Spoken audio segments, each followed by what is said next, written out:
Түүнийг ойртож ирэхийг хараад Арслангийн зүрхтэй Баатрууд нохоон зүрхтэй амтэн шиг зовтож гүйх нь холгүй буцаарай, ухраарай гэж бие биедээ дохио өгч эхлэв. Цаанаас "Бяхлуу юм а энэ домгийн зэрэг л лөө. Мэдэх юм аалгаа одоо аргалахаас та." Нөхцөл байдал нэлээд эвгүй болж эхлэхэд түүний охин нь зүрхний андуутайгаа дагуулж ирвэ. "За яад юм байгаа. Энэ хідэн багийнууд лүүдэртэй цусан холбоотой ээж." Удалгүй шаргал үстэй охины хөл гаран захтансан болтой гоблин лөө өөрийн хүчрэх шидээрээ дайрахад мангас гоблины нүүдтэй аман жигтэйхэн эвгүй болоод өвчваа. Үүнд огшсон охин нөхдүүддээ түүний эхний ээлжинд тосноос гаргаж байгаа янзлаа гэж хэлвэ. Энэ байдлыг буруугаар иргэснийг нь мэдэрсэн Лимбос баларсан юм хэрвээ тэр гадагшаа гарчих бол миний зэргүүд нэлээд хэцүү байдалд орох нь хэмээн сандарсан байдалтай байж байх зуур удалгүй тис өөр зүглүү дагуулад аваад яваад өгчвөө. Лимбосын санаа нь амраад явчихв. Нөгөө хэд ч бурхнаараа оролцсон болтой шээс баасаа савиртал нүдүүлж аваад оройн зогон болох гээд газар ихэнх нь тэнийж орхилоо. Шаргал үстэй хүүхэн нөгөө хідээ бодвол хатуу самар юм а. Тэрээр өмнө нь академийн шилдэг зурагч байсан аж.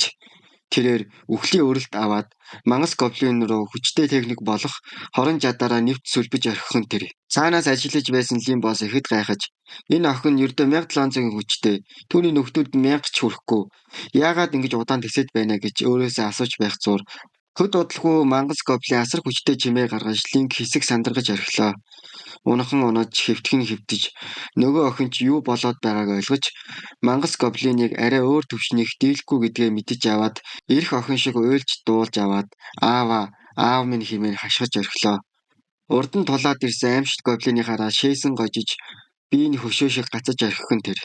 Харин нөгөө талд хідэн жижиг гоблинуудыг өстой нэр хүүртийн тарааж байх зуур адал явдал хайгч ир.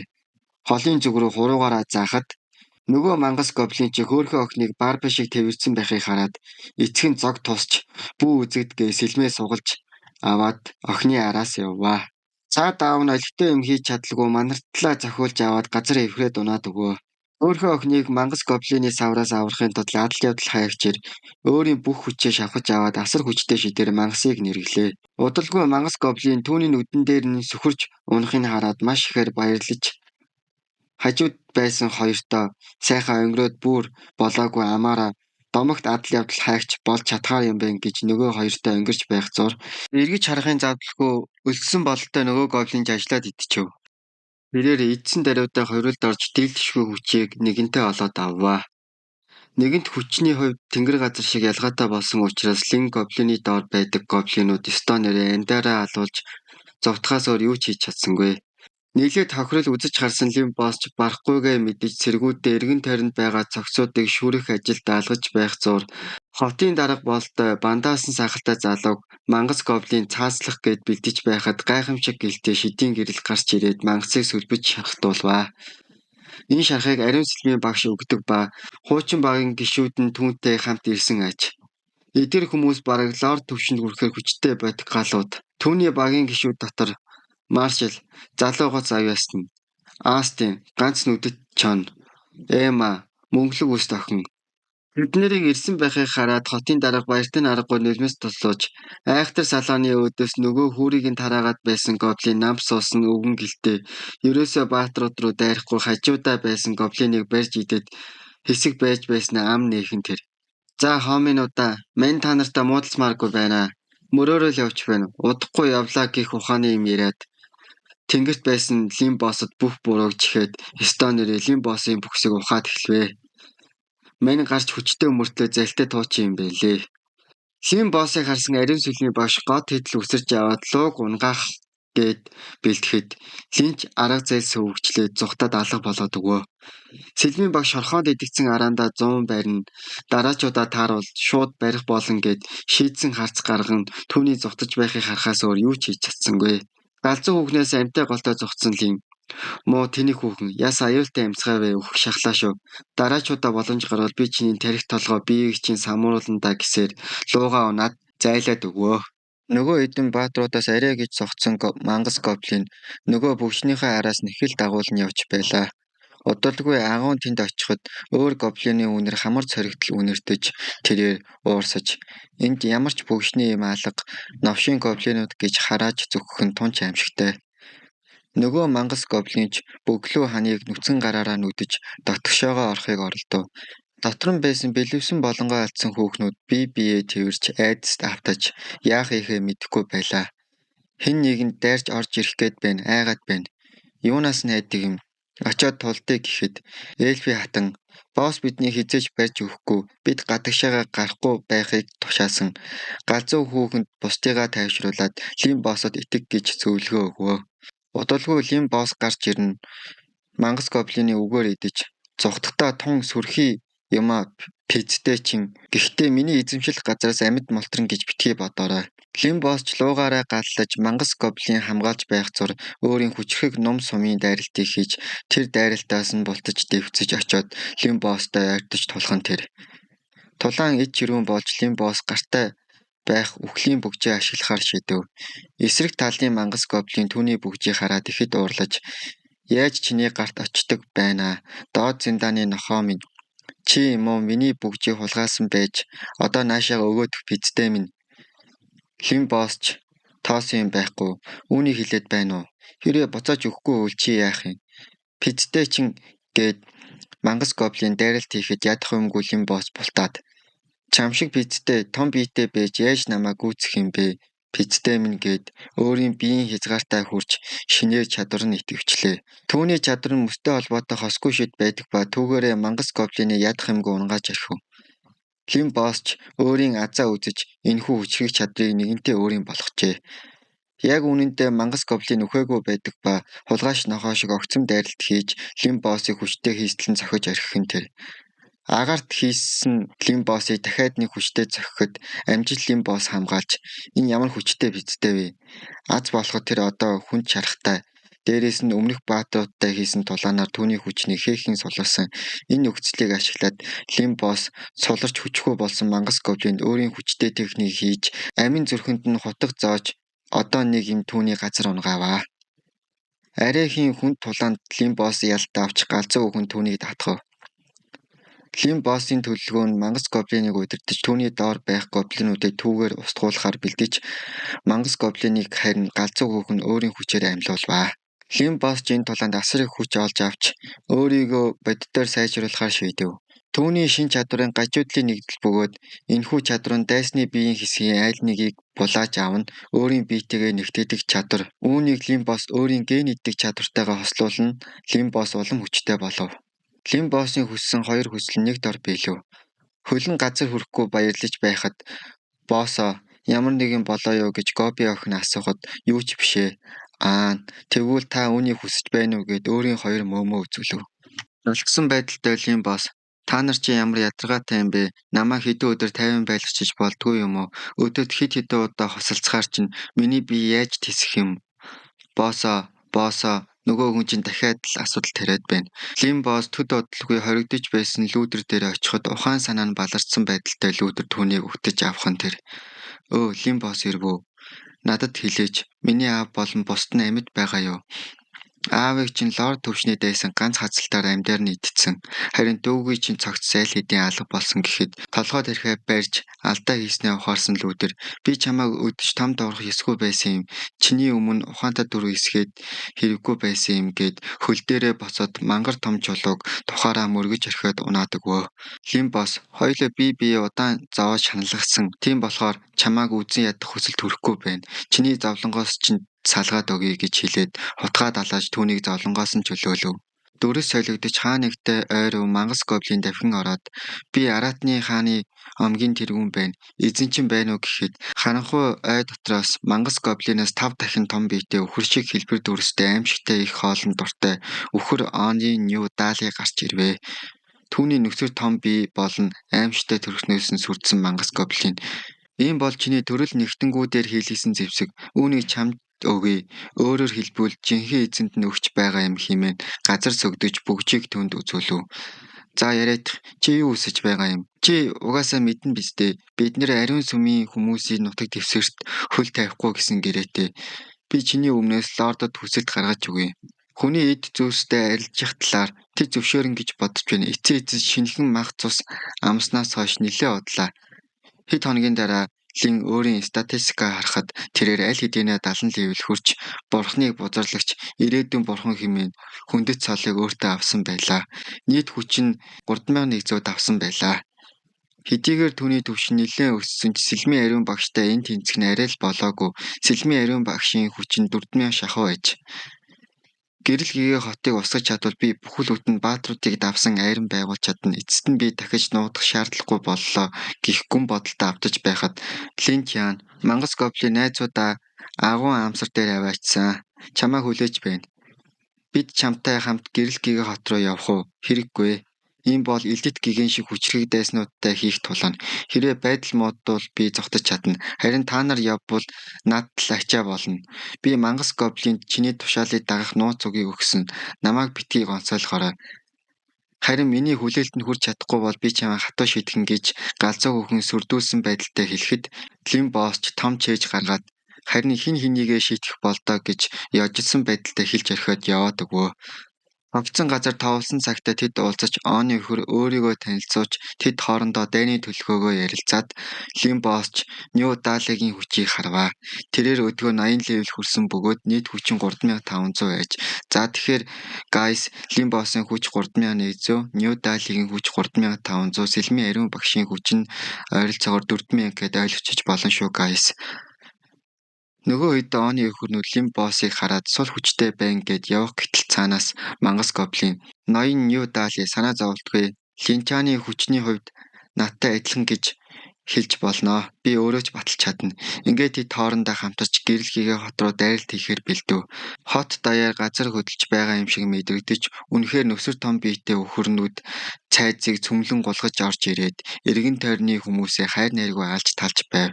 Өвмийн самуунд авцсан хотод удалгүй ариун сэлмийн багш болон түүний анд нөхдүүд хотыг хамгаалахаар ирэв. Гайхсан байдалтай ганц нүдэд яагаад Оны өхөрнүүд хот руу дайрч байгаа юм гэж чухам ажиллахад урд нь алаагүй амьд үлдээсэн мангас гоблины хараа тэд хараа авна.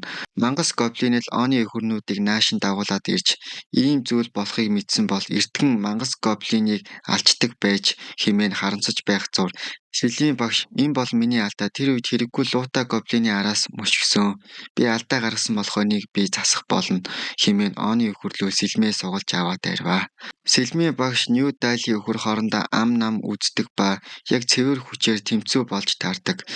Ийм нөхцөл байдал Лимбосод тун ашигтайгаар иргэдэг бөгөөд одоо тэрээр хүссэн бүхнийг хийх боломжтой болов. Тэрээр эргэн тойрноо ихэд ажиллаж аваад сул байгаа халзан нөхөрлөө өөрийн газрын хүчийг ашиглаж ухаан баларттал цохиод авав. Халзан маршал яг идүүлэхийн даваан дээр амжиж саарал үстэй ном сумаар тулддаг хамтрагчин дээд төвшний сумчин чадвар салхины бурхан гих техникийг ашигладаг. Нөхцөл байдлыг эвгүүцсэнийг зөнгөөрөө мэдэрсэн Лимбос өөрөө энэ хүүхнийг аргалж үлдэхээр болж мангас гоблиныг Оны өхөрнүүд туслуулахаар араас нь илгээв. Лимбос ч сүүлдээ төрөл арилж иж жинхэнэ гоблин шиг маршалын гэмтсэн биен дээр ирээд хэл амаа гаргаж аваад түүнийг амьдаар нь идэвэ. Энэ аимшид үзэгдлийг өөрийн хоёр нүдэрээ харсан саарал үстэй охин ам хамраа дараад нэг л итгэж өгөхгүй янзтай ойлгохоос өөр юу ч хийж чадсангүй. Харин нөгөө талд ганц нүдэт Оны өхөрнүүдийг ёстой нэрээ болгож тавьж эцэст нь Лин гоблинтой нүүр тулахаар болов. Ганц нүдэт өөрийн хүчтэй техникээ хийдэг ба үүнээс нь Лин гоблин ядах юмгүй бултаж аваад хөгшөө өвгнийг дарж аваад аимшигтайгаар идэж цосолж байлаа. Бас л нөгөө саарал охин ойлгохоос өөр юу ч хийж чадсангүй. Яасан ч их нөлнөстэй юм нөгөө охин. Нэг дор хоёр баатрыг амьдаар нь цуцалсан Лин гоблин нэгэнтээ 75 левел хүрч үзүүлэлт нь 3200 болтлоо өсөв. Саарал үүст охин ойлгоо болж харин уур хилэн бадарч аваад өөрийн сумаараа нуугдаж байсан Лимбосын зүрхэн тушаа газар нь зоож хаанаас ч маш олон сумаар нэгэн зэрэг харваж Лимбос арай ч бүх сумнаас нь бултаж ам гарав.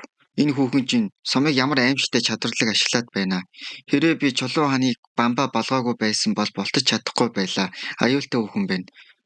Самхагийг нураа гэж мангас гоблин тушаал өгөхөд нөгөөх нь ядах юмгүй тавхиж очиод цаарал үстэй охины байрлаж байсан хонхтой цамхаг руу дайралт хийж аваад нураав.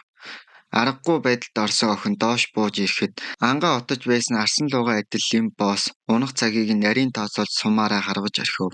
Уг дайралтайсан саарал үстэй охин бултаж Лимбос арга зээл гаргаж зогтох тактик гаргав. Чи миний сумнаас бултаж чадахгүй гэж ам бардан саарал үстэй охин хэлээд өөрийн тамираа тасартал нэг хүчтэй дайралт хийв. Лим боосч дайралтайсан болтоод эргээд харахад охины хүчин дуусан болтой газар сөхөрж унаад ухаангүй байлтай болов. Мангас гоблин охиныг идэх гээд амаа ангаахад Лим боос чи зайлаа наадах чи минийх гээд цаарал үстэй эльф охиныг зүгээр идэх нь хайрын тул өөр тийшээгээ аваад яв. Саарал үстэй охин арай ч нүдээ нэгээд ухаан ортол өөдөөс нь Лим боос чэжээ нүцэглэн ямар нэгэн зүйл хийх гээд байна. Юу хийх гээд байгаа нь даруй ойлгосон охин босох гэтэл түүнийг олсоор хүлсэн байхыг анзаарав. Бузрын амьтан минь надад юу хийх гээд байгаа юм бэ? Ойлгомжтой бидтэй чамайг бузарлах гэж байна гэж Лим боос дээрэн мордод ав. Бузар биетэй болсон саарал үстэй охин өөрийгөө яг алах оролдлого хийх гэж байхад эргэн тойрноо харж байсан ариун сүлийн багш олж хараад яг болиулах гээд оролдоход бүх зүйл нэгэнт оройтсон байлаа. Үгүй Эма чи юу хийчих вэ гэж гашуудсан байдалтай Сэлмийн багш тэрвж аваад битгий өхүүлтэй хэмээн хэлсэн ч бүх зүйл нэгэнт оройтсон байлаа. Саарал үстэй охин Алис, Маршал, Атен тэд бүгд өгсөн. Би бузар гоблины хүүхдийг төрүүлэх хүсэхгүй байна. Чи бидний өршөөг заавал аваарай гэд нүдээ анихан тэр. Энэ үеэр хоёр оны өхөрнүүд хоорондоо маргалдаг ба хэн хүчтэй нь тэрийг идэж шин босс болно гэж маргалдаж байх зуур уур хилэн буцалсан ариун сүлийн багш өршөөл инэрэл гэж юу байдгийг мартсан хацтай. Би та нарыг бүгдийг чинь алах болно гэж өөртөө шивнэлээ. Тэрээр өөрийн сэлмээрээ нэвт сүлгдэг бөгөөд үүний хард зогссон цэргүүд нь ариун сүлийн багшаа та юу хийчих нь энэ вэ гэж асуухад цэргүүдээ та нар эндээс яг одоо зайлцгаа үгүй бол та нар бүгд өхөн шүү. Цэргүүд ч бүгдээрээ айж сандарч зогтож нэг цэргийн чухам түүнийг ийм аимшигтай гэдгийг мэдсэнгөө анх удаа л ийм аимшигтай төрхийг нь харж байна. Мангасуудаас ч амар юмаа гэд хумгүй зогтоод алах болоод өгөө. Лим боос юу болоод байгаа ойлгохгүй байж байхад Сэлмийн багшийн дүр төрх нь өөрчлөгдөж эргэн тойронд гэрлийн бүрхүүл үүсгэж оны өхөрнүүдийг яах ийхийг мэдэхгүй дэмийл цохолдно.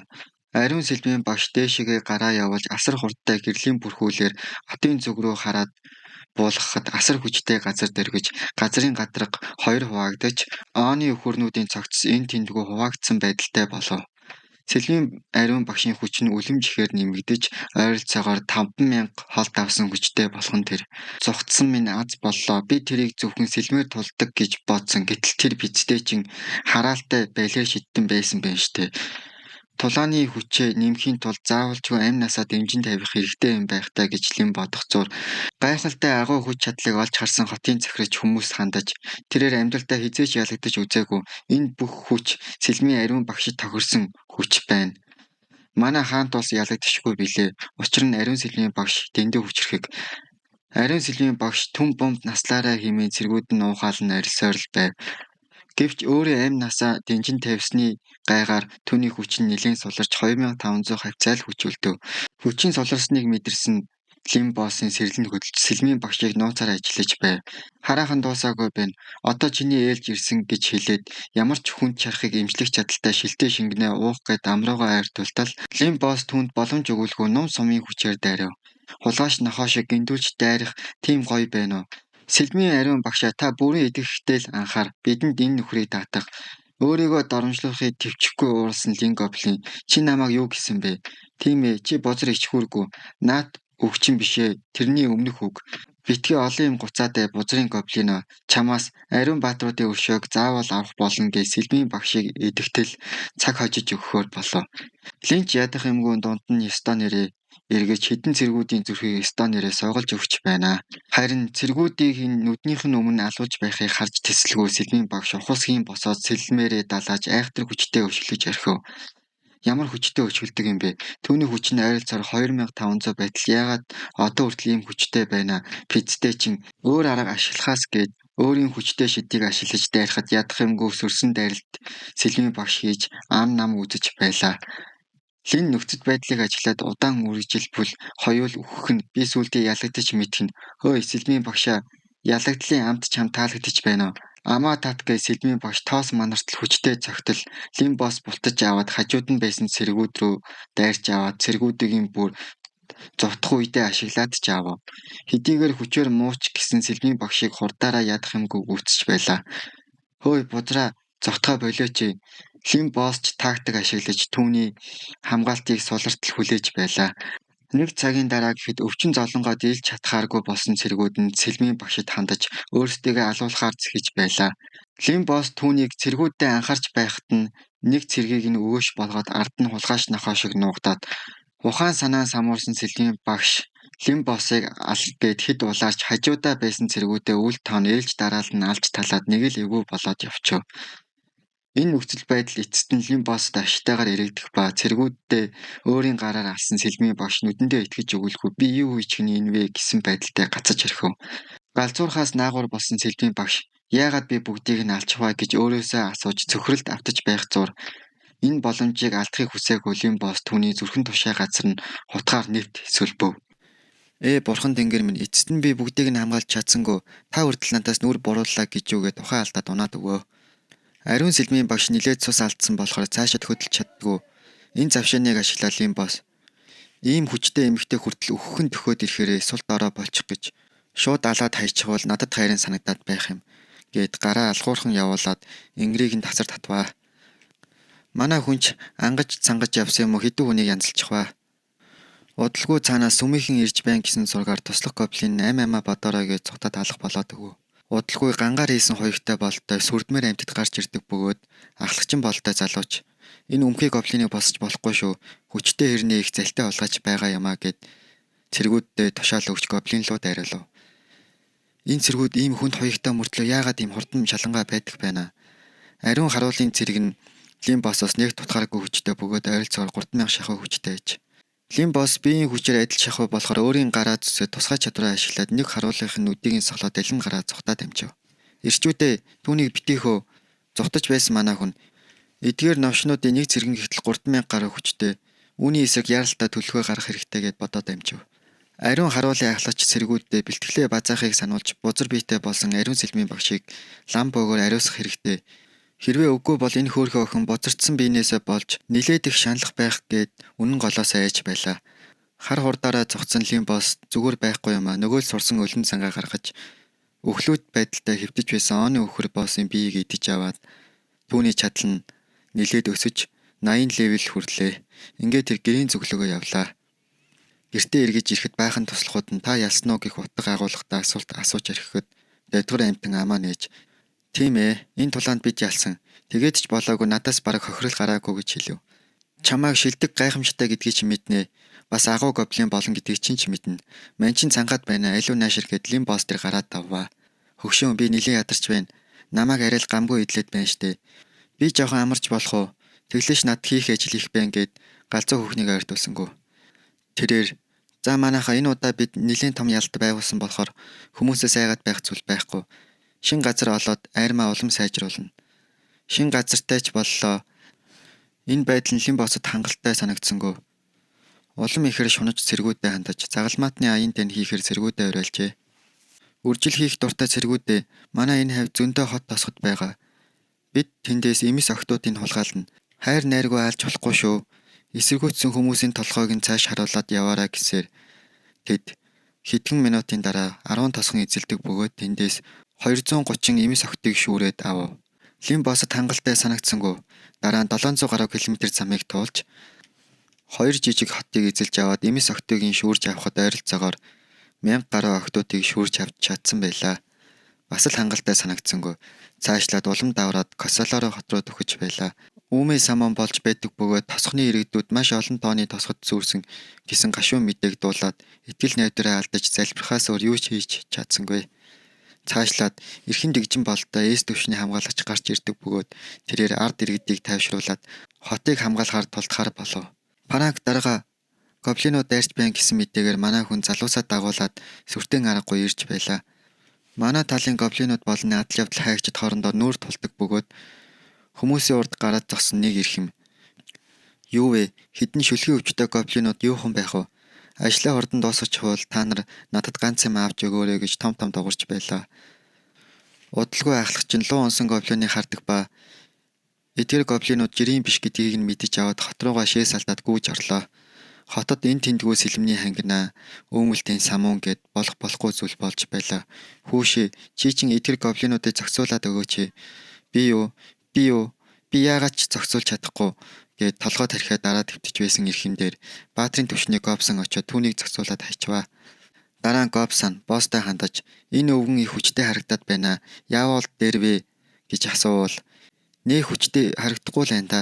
Ойролцоогоор 700 орчим юм шиг байна. Чи наадхаа идчих. Баярлалаа боссоо.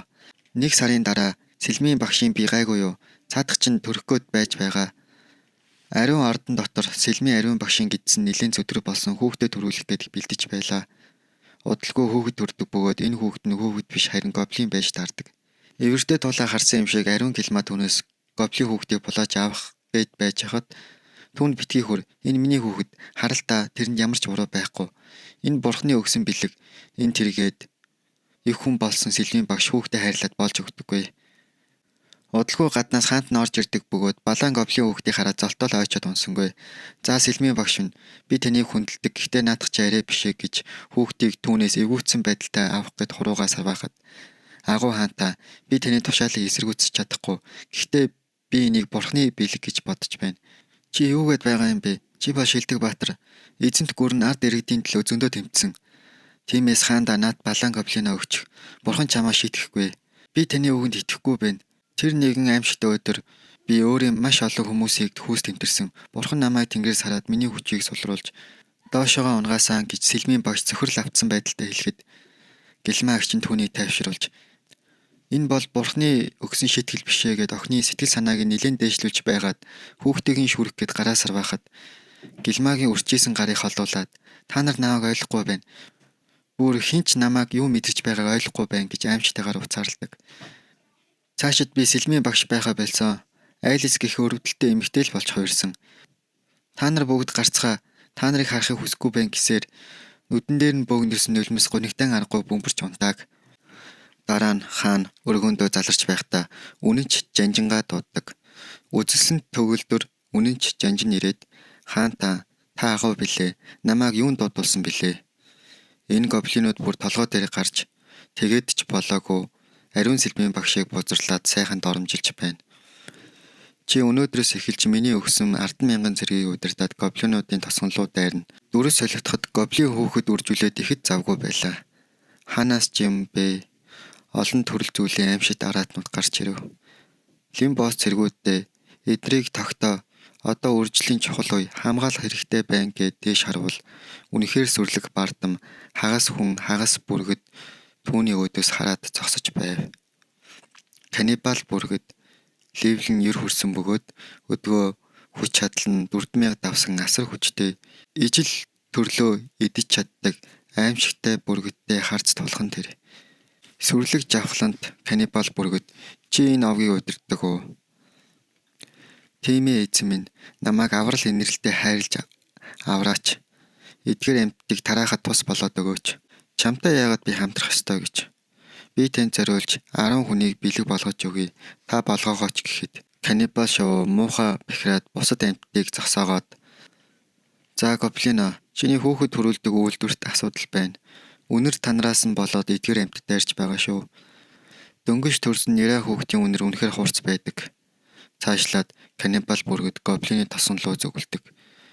Лин түүнийг хаана эзэн мэд хүндэлж цүнхийг нь барих нь холгүй гоо эзэн минь.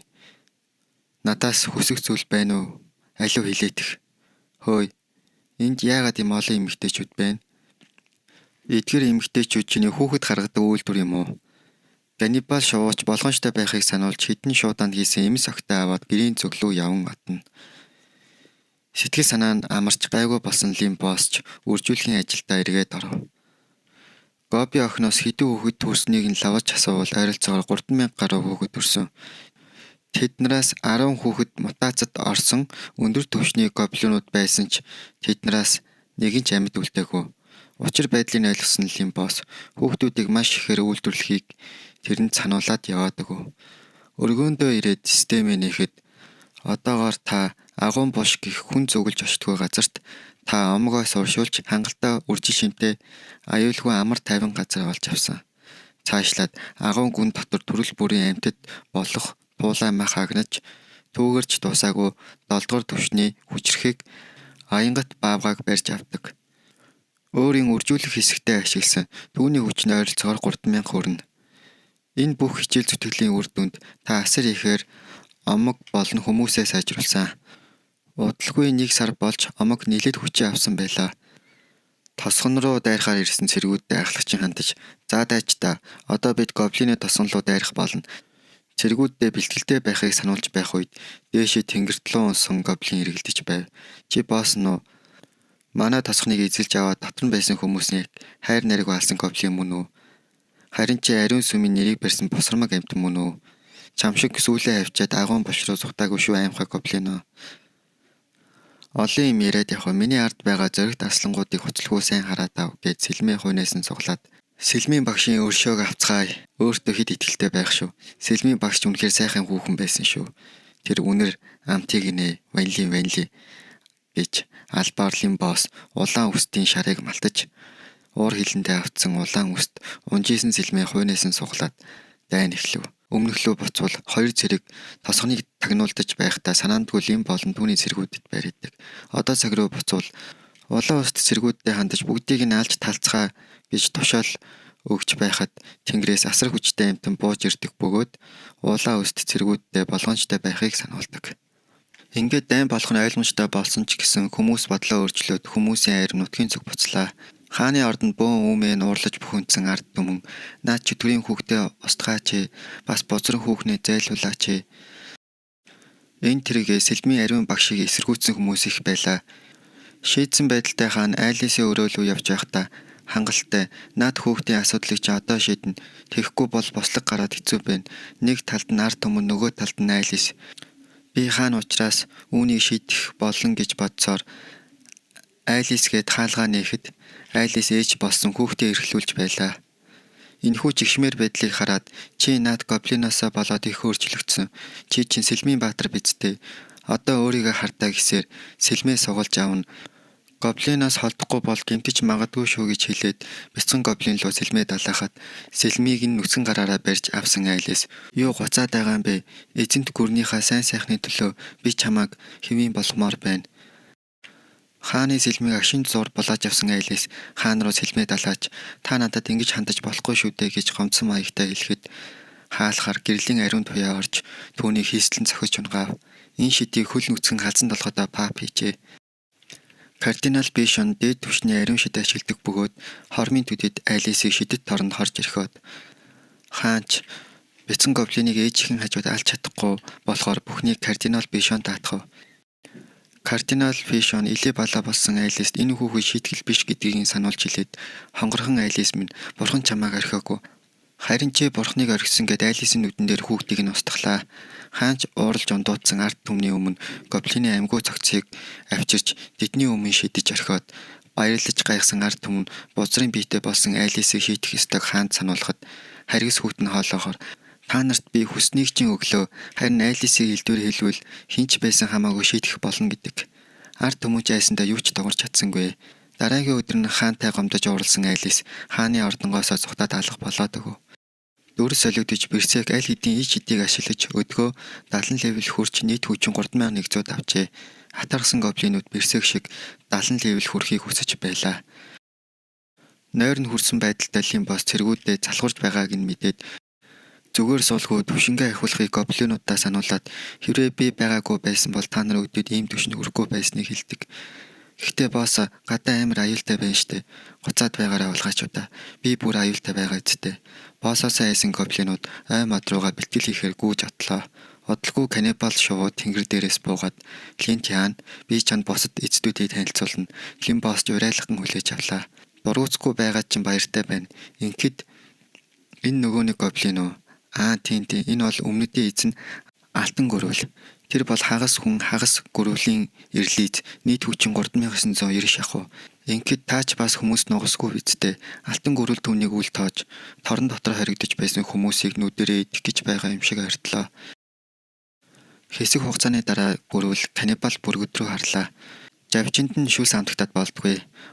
Тэгснээ хоёулаа яагаад тэмцээ хувааж авч болохгүй гэж шуналдаан аргагүй балерцан гаргалаа. Бүргэд гайхсан чи чинь анхнаасаа нэгийг аван гэв бидтэй. Одоо болохоор яагаад бодлоо өөрчлөв. Тэгэж ярил би чамайг энд авчираа бидтэй нохойн гөлөг минь. Чи өөрөө ганцхан байхад хангалттай гэж тухлаа шаагаад байсан. Үүнийг сонссон Лимбосын царай нилээн барааж Энэ бүргэд асуудал өөрөө шийдэж чадах байх гэж бодов. Алтан гөрөл зосорч бэлдүүч зангаараа инээгээд бидний нутагт орсон бол биднийх гэсэн үг штэ. Хөгшөө энэ бол зүгээр нэг гоблины хавг, үнц нь байхгүй дорд гаралтай хулгайчуд байгаа юм. Эдгээр үгсийг сонсоод харцан тогширсон бүргэдийн царай нь хүйтэн болвоо. Тэр маш ууртаагаар анхааруулв. Хөөе гөрөл бацаана, дарваагаад байгаарай. Юу хийхээ би өөрөө мэдчихээ болох уу? Чи одоо омгрууга буцсан дээр байх. Алтан гөрөл бүргэдийг шоолоод жуумалцсан янзтай шуналтай зан гаргаж битгий хөөрөд байгаарай лагаа минь. Дүртээ хитрхи ороод байгаа юм биш үү? Өөрийгөө бас хүн иддэг гэд байгаа. Үнэн ч юм уу худлаа ч юм уу худлаа ажиллаад чи өөрөө хүн идэж үтсэн юм уу? Өөрийгөө бас каннибал бүргэд гिचчээ. Нэрэн гоёцсон хогвэ гэж элдвэр харааж зөвхөв. Лим боссын төвчээр нь алдагдаж хүүтэн өнгө аястай хөөй өмхийг өрөвлөө чамайг хаанаас ухаад гаргаад ирсэн чи ийм их хүн идэж чадах юм уу гэсээр тулаанд бэлдэж хүчээ гаргаж эхлэв. Гөрөлч бас лим боссыг хараад бас л хүчээ гаргаж чи юм уу надтай ингэж ярих болоогүй шүү гэд дайрахад өмнөр нь бүргэд гарч ирээд тэр хоёрыг цосоогоод авав. Хилээ гаргасан навш минь ахиж чам сануулахгүй шүү зүгээр гэрлүүгээ зээл гэхин тэр. Нүд нь улаанаараа эргэлзсэн гөрөл бүргэдийг ганцаараа хүмүүсийг их завшиж идээд байна. Энэ гоблин гэдэг дорой навш бас намайг үл хүндэлтэй. За яах вэ? Заавал дуусах болно доо гэж шүдээ зуугаад авав. Гинэт бүргэд балер хүчтэй орилж дуу чимээнд нь дулий болонгаа алдсан гөрөл за яах вэ? Шуухаа минь энэ удаа чи яллаа. Гэтэ үрд наадхаа хамгаалж чадахгүй шүү. Цагны ихээр би наад гоблины чинь бүгдийг алан гэсээр балер муухай инээд алдаад гэрлүүгээ харьлаа. Бүргэд ч Лин гоблиноос уушлах хүсэж хариуд нь лин бос хүлээж авав. Бүргэдээ хэрвээ би саяны гөрвлийг алсан бол энэ нутаг усных нь намайг юу гэж хүлээж авах бол чи тэгвэл шууд өмнө зүгийн эзэн болно гэж хэлдэг. Ялдарсан айн дотор гоблинууд алсан амьтдынхаа махыг идэж байлаа. Түүнийг тойроод хэрэс, хортой зараа, чөтгөрийн луу гэх мэт ич хэдийн амьтаар дүүрэн байв. Гэвч эдгээр амьтад хүний мах шиг янзын амттай байсангүй. Эцэст нь 70 левел хүрсэн гобсон онцгой мутант төрөл байсан тул хувьсаж өөрчлөгдөж гартаа ширүүн үхлийн хадууртай боллоо. Хүчээ шалгахын тулд хажуудаа байсан модыг тасар татаж унгаагаад өөрт нь их л гоё байлаа. Үүний дараа 3 гоблин ялгаа байхгүй 70 левел хүрч тэр хавьяасаа хоол унд хайж байв. Хажуу талд нь алтан гөрвлийн амьдардаг нутаг байв. Тэр үед залуу алтан гөрвөл сон хайж байхад усан дотроос аврах том гар гарч ирээд хөөрхий гөрвөлийг бариад давав. Барьж авсан гөрвөлөө тэд хувааж идэхээр боллоо. Махны амтанд авцсан гоблинууд нэрээ цосолж өгч байна да. Берсэгч дуу алдаад пүүх ямар гоё амттай юм бэ? Бүр хүний махнаас илүү юм аа. Амтанд нь улам ихээр шунсан 3 гоблин алтан гөрвөлийн нутаг дэвсгэрөө халтгаар болов.